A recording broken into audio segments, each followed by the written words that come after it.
Mapagpalang gabi po mga kapatid at sumatinawang kapayapaan ng ating Panginoon. Welcome po dito sa ating Quiet Time. Basahin po natin Job 42 verse 12. Ang mga huling araw ni Job ay higit na pinagpala ni Yahweh. Binigyan niya ito ng 14,000 tupa, 6,000 kamelyo, 2,000 baka at 1,000 inahing asno. Kayo po ba ay nananalig o naniniwala na kayo ay mapalad? Mga kapatid, napakahalaga na tayo ay naniniwala na tayo ay mapalad. Pero baka sabihin nyo naman, naghihirap nga ako, nagugutom nga ako, wala nga akong pera, paano ako magiging mapalad? Sa kaisipan ng tao, ang pagiging mapalad ay nandoon lamang sa aspeto ng pananalapi o material na bagay. Pero sa paningin ng Panginoon at bilang mga mananampalataya, tayo ay naniniwala na mapalad tayo sa ibang pamamaraan. Mapalad tayo na tayo ay walang sakit, mapalad tayo na tayo ay malakas, mapalad tayo na tayo ay masaya, mapalad tayo na kasama mo ang iyong pamilya, mapalad tayo na meron tayong trabaho at iba pa. Isa ang katotohanan ng mabuting balita. Ang Diyos ang nagpapala. Ikaw ay pinagpapala ng Diyos. Ano man ang kalagayan mo, pinagpapala ka ng Diyos.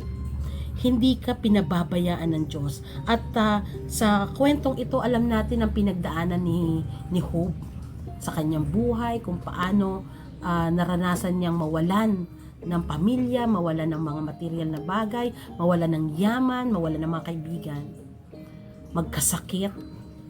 Pero ano ang nanatili sa kanya? Pananampalataya. Wala siyang ginawa kundi ang umasa sa Panginoon. Kaya sa pagkakataong ito ng ating pagbubulay-bulay ay ipinapaalala sa atin na ang ating Panginoon ay ang nagbibigay ng buhay.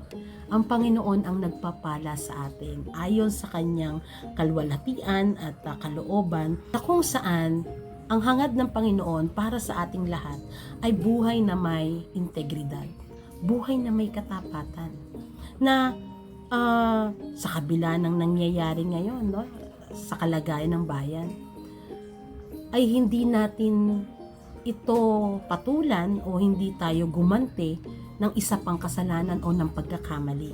Bagkus bilang mananampalataya, mas higit tayong mamuhay ng tapat, ng may integridad, sapagkat alam natin na kung tayo ay susunod sa kalooban ng Diyos, tiyak ang katapatan at pagpapala ng Diyos sa ating mga buhay. Kaya huwag tayong mawawalan ng pag-asa.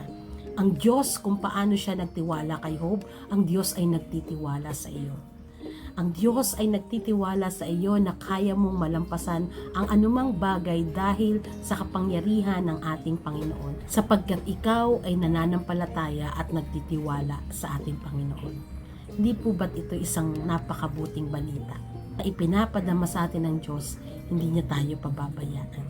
Dahil sa pag-asa at pananampalataya ni Job sa ating Panginoon, ay pinanumbalik ng Diyos lahat ng kanyang ay pinanumbalik ng Diyos yung masaganang buhay, yung pagpapala. Imagine nyo, napakarangyan ng ibinigay ng Diyos sa kanya. Bahagi ng ating buhay, yung pagtsatsaga, yung pagtitiis. Kaya kasama yan sa bunga ng banal na Espiritu, yung pagtsatsaga. Sapagkat kung hindi tayo magtsatsaga, hindi natin makakamit yung inihandang pagpapala ng Diyos sa iyong buhay. Huwag tayong susuko, huwag tayong mawawalan ng pag-asa. Nahihirapan man, pero umaasa at nananampalataya sa ating Panginoon. Kaya mga kapatid, hanggang sa huli masumpungan tayong nagtatapat ng Panginoon. Masumpungan tayo na may katapatan. Kaya para sa Panginoon, marami tayong pagpapala. Pagpapalain ka, huwag ka lang titigil sa pagtitiwala sa Panginoon. Ang pagpapala at biyaya ng Diyos para sa iyo ay nakahanda na. Tayo manalangin. O Diyos na makapangyarihan sa lahat, Mapalad kami sapagkat meron kaming Kristo sa aming buhay. Mapalad kami sapagkat hindi mo kami pinababayaan. Mapalad kami sapagkat meron kaming pag-asa sa inyo. Purihin ka, O Diyos. Itaas ang iyong pangalan. Sa oras na ito, Panginoon, nilalapit po namin sa inyo ang pangangailangan ng bawat isa.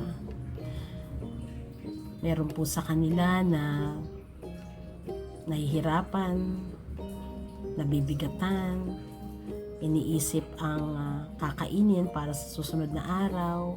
Meron sa kanila nag-iisip kung paano mapupunan ang pangailangan sa kanilang pamilya, mga pambayad sa bills, pambayad sa iba't ibang pangailangan. O Diyos, ito po ang katotohanan sa bawat araw. Daming naghihirap, nagtitiis. Pero Lord,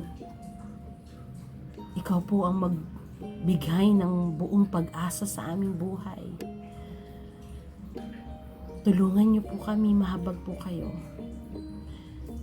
Dinggin niyo po ang aming panalangin na Ikaw ang magpo-provide financially sa pangailangan ng bawat isa, ng bawat tao, bawat nangangailangan.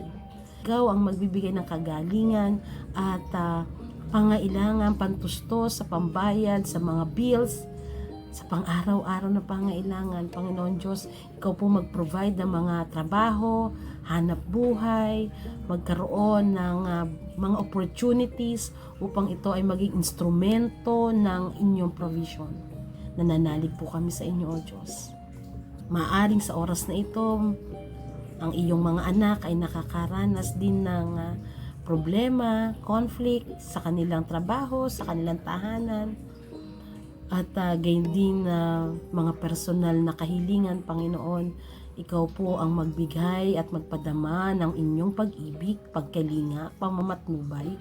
Bigkisin sila ng iyong pag-ibig at nawa naroon ang pagkilos ng iyong banal na Espiritu, O Diyos, maghari ang iyong pag-ibig. Kaya dinggin niyo po ang panalangin ng aming mga puso, ang panalangin ng inyong mga anak. Pagpalain ng mga bata, ang mga estudyante, ang mga nagsisipagtrabaho, ang inyong mga lingkod, ang mga magulang.